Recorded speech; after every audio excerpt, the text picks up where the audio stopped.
Olá, meu amigo, minha amiga, muito obrigado por vocês estarem aqui no nosso Portal do José. Hoje para mais um encontro em meio a esse grande escândalo que está deixando o Brasil estarrecido e de queixo caído. Bom, esse Brasil especificamente que eu estou me referindo é o Brasil que vive no mundo real, porque as pessoas que estão no mundo paralelo, não adianta evidência, não adianta flagrante, cena, não adianta áudio, porque essas pessoas elas não irão acreditar nas coisas que estão acontecendo. No entanto, isso pouco interessa para quem vive no mundo real, porque no mundo real nós temos o aparelho de Estado, nós temos a Justiça, nós temos a Polícia Federal, nós temos processo e com condenações temos também no Brasil a cadeia ou as cadeias para muitas figuras que praticam crimes. E essa situação que a gente está vendo de ontem para hoje, envolvendo as joias, o contrabando, os crimes, a formação de quadrilha, o uso de carteirada contra a Receita Federal, tráfico de influência, todo tipo de trambique que foi tentado, isso tudo está devidamente documentado, está devidamente registrado. E é impossível que essas pessoas escapem ilesas dos crimes que cometeram e alguns que tentaram cometer.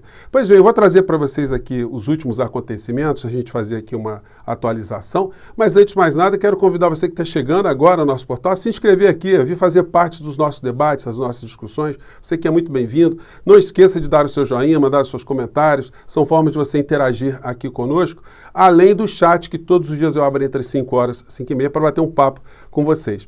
E também, se puder, se inscreva no nosso clube de membros, que é uma forma adicional de você ficar mais integrado aqui nas nossas atividades e impulsionar também o nosso portal, tá bom? Então vamos seguir em frente.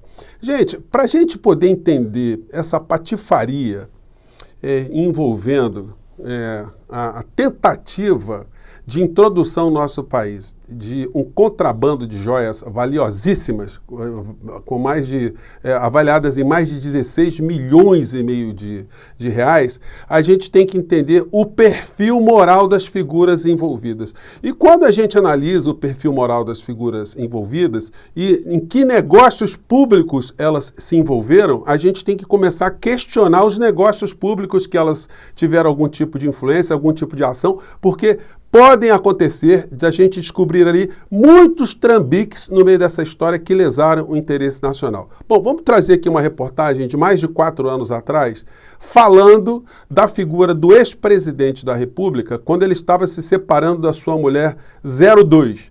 Essa mulher 02, ela revelou uma série de questões e colocou na justiça, apresentando ali dados concretos. Depois houve uma composição. Mas no conjunto, assim, no teor dessa matéria, nós vamos ver uma inclinação do ex-presidente da República por joias, por dinheiro, né? De uma forma assim que muitas pessoas ainda que o seguem nunca viram. Vamos acompanhar aqui essa matéria aqui que foi colocada no Jornal da Bandeirantes. Vamos lá.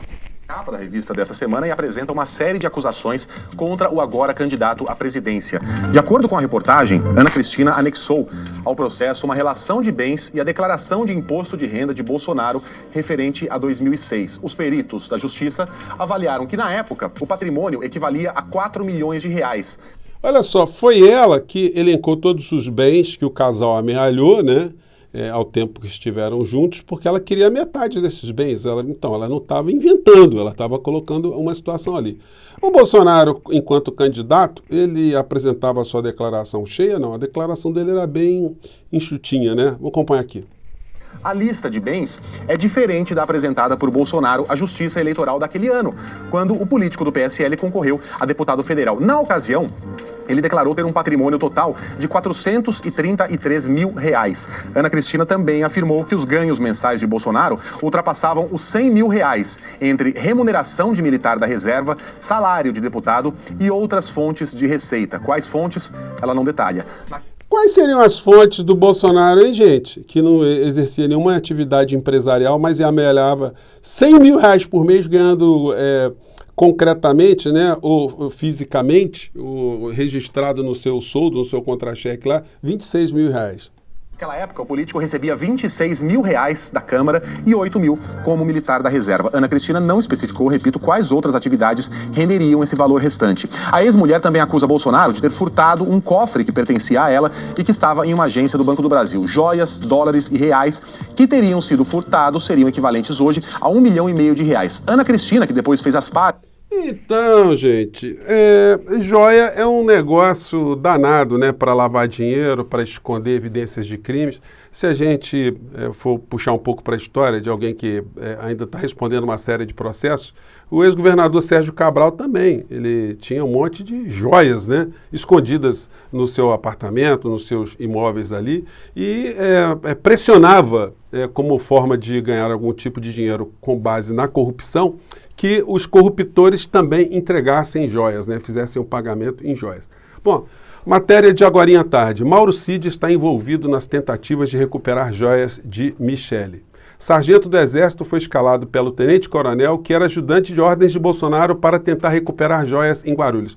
Bom, para quem não está ligando o nome à pessoa, o Coronel Cid é esse cidadão aqui que está nessa fotografia, que parece um pouco aquele personagem que tinha no humorístico brasileiro, né? Meu garoto e meu pai-pai, né? Parece assim, enfim. A figura, que foi ali uma espécie de escudeiro do Bolsonaro o tempo todo, mais uma vez tentou operar para salvar a pele do chefe, né? Do pai-pai. Mas a situação agora ficou indefensável. E aí, gente, no meio dessa patifaria toda, é uma coisa lamentável, estarrecedora, a gente tem um almirante que foi alçado à condição de ministro das Minas e Energias, um homem que teve a sua vida toda sustentada pelo poder público, né, como servidor público, e de repente esse homem vai para a administração pública para vender de uma forma rápida, de uma forma assodada, bens que pertencem à nação. E agora a gente vê o perfil moral da criatura, né? Uma criatura que foi muito assodada, né? Que correu muito, uma figura que andou com Paulo Guedes para cima e para baixo, e uma pessoa que anda com Paulo Guedes, alguém que tem dinheiro escondido em paraísos fiscais, a gente não pode dizer muita coisa. Aliás, o que a gente pode dizer de alguém que se identifica com Bolsonaro e vai trabalhar para Bolsonaro? Qual a diferença de uma pessoa absolutamente sem escrúpulos, uma pessoa desonesta, uma pessoa repleta de comportamentos amorais, enfim, alguém que se identifica com ele já nos cria grandes interrogações. Pois bem, o senhor Bento Albuquerque sai da Marinha para prestar serviços, entre aspas, ao setor privado, porque é disso que se trata. E aí esse cidadão que esteve numa posição chave do governo, ele se envolve numa falcatrua, porque não tem outro nome, né? Um funcionário dele, ou funcionário que estava subordinado a ele, recebe pacotes e simplesmente embarca com aqueles pacotes sem saber do que se tratava e depois tenta consertar essa versão.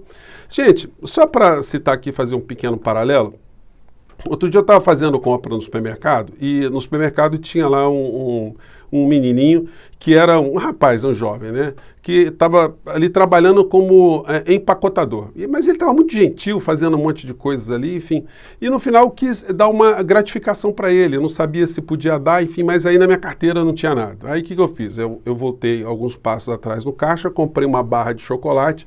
A barra de chocolate eu passei, paguei, e depois que eu paguei, eu dei de presente para ele. Ele agradeceu, aí ele falou assim, mas espera aí, olha só, o senhor me permite um negócio? Aí ele chamou a gerente para explicar para a gerente que eu estava dando a barra de chocolate para ele. Bom, isso para vocês verem o padrão moral de algumas pessoas e o padrão moral daquele que foi ministro de Minas e Energias aqui no nosso país, um setor estratégico. Então, esse cidadão que comandou navios, comandou ali esquadras, né, que comandou a marinha do nosso país, ele não viu nada demais uma pessoa receber um pacote ou ele ter esse tipo de ciência e mais, ele voltar para o aeroporto para tentar dar carteirada para liberar o produto. Gente, e se fosse droga, o que esse almirante ia dizer? O que o senhor Bento Albuquerque ia dizer? Se fosse uma bomba, se fosse arma de destruição em massa, arma química, ele dizia, olha, eu não sabia. E se fosse um subordinado dele levando alguma coisa para dentro de um submarino, se ele apanhasse, o que aconteceria? Então, gente, essas pessoas que têm essa flexibilização moral, essa moral flex, né? Elas que comandaram negócios importantes aqui no nosso país, eles colocaram todos os negócios importantes do nosso país sob suspeição. A privatização da Eletrobras e a venda indiscriminada das refinarias aqui no nosso país, que foram tocadas a toque de caixa no meio da pandemia, sem debates que a sociedade pudesse participar. Então fica aí o alerta, né, para o governo Lula, que essa situação vai render muitas revelações que estão apenas no início, nesse momento. A senhora Michele, fez chacota, né, com essa história aqui, né? Ela viu as matérias todas e saiu com essa aqui. Michele Bolsonaro ironiza a notícia de que o governo tentou trazer joias. Aí ela disse o seguinte, escreveu: quer dizer que eu tenho tudo isso e não estava sabendo? Meu Deus, vocês vão longe mesmo, hein? Estou rindo de falta de cabimento dessa imprensa vexatória. Ela deve ter pretendido dizer imprensa, né? Só que tem um negócio, senhora Michele, esses diamantes, esses colares, a senhora acha que foram dadas para quem? Para o Bolsonaro? O Bolsonaro sair de colarzinho e brincos? A senhora tem algum problema mental ou a senhora está numa fase de crime tão intensa que o cinismo da senhora faz com que a senhora tenha esse tipo de declaração? É o teu marido que está envolvido nessa história, que por acaso foi ex-presidente da República. O que ele fez é crime ou um conjunto de crimes. Então a senhora tem responsabilidade nisso, a senhora devia ter um pouco mais de compostura, né? E não se comportar como uma pessoa desqualificada fazendo esse tipo de comentário quando a gente está falando de coisa muito séria. Pois bem, mas se a senhora já está sem o marido da senhora nesse momento, porque ele está com medo de voltar aqui para o Brasil, com essa revelação desse conjunto de crimes, a situação vai ficar muito mais complicada, né? Essa matéria aqui do Estadão, vou colocar para vocês, eu acho que dá para acessar, eles elegem aqui, elencam, né, 8 oportunidades que o governo Bolsonaro, com a participação dele inclusive, agiu para liberar essas joias. Gente, pensem só, se essas joias entrassem no Brasil sem terem sido rastreadas ali pela Receita Federal, sem nenhum tipo de registro anterior, o que teria acontecido com essas joias? Será que nós podemos estar aí diante de uma espécie de rachadinha no mais alto nível de crimes, né, envolvendo a administração pública? Será que esses diamantes iam ser retirados desse colar para serem distribuídos, serem rachados também? Porque depois que entrasse sem nenhum tipo de evidência, sem nenhum tipo de documentação, sem nenhum tipo de registro, ou vocês acham que essa gente com esse perfil moral que a gente está vendo aqui, que eles iriam falar, nossa, nós entramos aqui com as joias, ninguém viu, a Receita não viu, mas olha, a gente quer dizer que estão aqui, tá? 16 milhões e meio de reais para a gente devolver aqui para a administração pública. Gente, eu não tenho a menor dúvida que a Polícia Federal vai encontrar todas as evidências de crimes que essa gente cometeu, com agravante deles não terem mais foro privilegiado. Um juiz de primeiro grau poderá decretar a prisão preventiva dessas criaturas e aí a situação vai ficar muito complicada. O senhor Augusto Aras não tem jurisdição sobre esse crime, ou esse conjunto de crimes que a gente está vendo. Então, aqui vai elencando a série de situações, a entrada legal de joias. Pô, não declararam nada. Depois o ministro tentou dar carteirada, depois teve pressão sobre a Receita Federal. Gente, tem envolvimento de todo mundo. Pressão sobre a Receita Federal novamente. Pressão sobre a Receita Federal pela terceira vez. O gabinete do Bolsonaro entra nessa história e no final de tudo, né, ainda o Coronel Cid ali desloca um funcionário para tentar dar carteirada final antes do Bolsonaro fugir para os Estados Unidos, porque, coincidência ou não, né, se as joias fossem retiradas da Receita Federal num dia e o Bolsonaro tivesse viajado no outro dia, vocês acham que ele iria deixar essas joias aqui no Brasil, com aquele antecedente que eu mostrei para vocês aqui no começo do nosso encontro? Então fica a pergunta aí, mas a Polícia Federal é que vai ter que aprofundar essas investigações com o agravante do ex-presidente da República para ele não ter nenhum tipo de privilégio nem de foro. Ele vai ter que depor, ele vai ter que dizer. E o ex-ministro de Minas e Energias também vai ter que falar, vai ter que explicar essa história direitinho, com a história que militar nenhum do mundo aceitaria. Uma pessoa com a responsabilidade que ele tinha, aceitar esse tipo de contrabando, esse tipo de falcatrua, a não ser que ele estivesse estritamente envolvido nesse tipo de rachadona, né, repleta de diamantes e coisas que tais. E como cidadão tem o direito absoluto de desconfiar desse tipo de situação absolutamente escabrosa, de pessoas que não tiveram hombridade e não tiveram vergonha na cara de lidar com as questões relacionadas com o interesse público como deveriam, né? Então aqui a matéria para finalizar, ex-ministro muda a versão sobre recebimento de joias envolvendo Bolsonaro. E vão tentar mudar a versão o tempo todo para escaparem da cadeia, escaparem das incriminações. Gente, é uma situação que está deixando, como eu disse a vocês, quem está no mundo real, extremamente constrangido. A gente fala assim, não é possível que essas pessoas tiveram a disfarçar desfaçatez de se comportar dessa maneira. É uma situação surreal. O bolsonarismo foi uma doença grave que intoxicou o nosso país, uma parcela do nosso país, de uma maneira como nenhum outro país civilizado vivenciou. E isso teve um desdobramento com mortes aqui no nosso país, enfim. E sempre com a complacência de muitas estruturas, inclusive dos grandes veículos de comunicação, né? Essa criatura, se ela fosse o ex-presidente, se ele tivesse bem radiografado para a sociedade, hoje ele já estaria preso. Os crimes já vêm de longe, o clã já comete crimes, não é de hoje, enfim. Mas a fila está andando, né? Por isso nós estamos aqui, por isso muitas pessoas estão jogando luzes sobre essas questões e agora o assunto é com a Polícia Federal e com a Justiça. Gente, eu fico por aqui mais uma vez, um grande abraço e a gente se encontra no nosso próximo encontro. Tchau!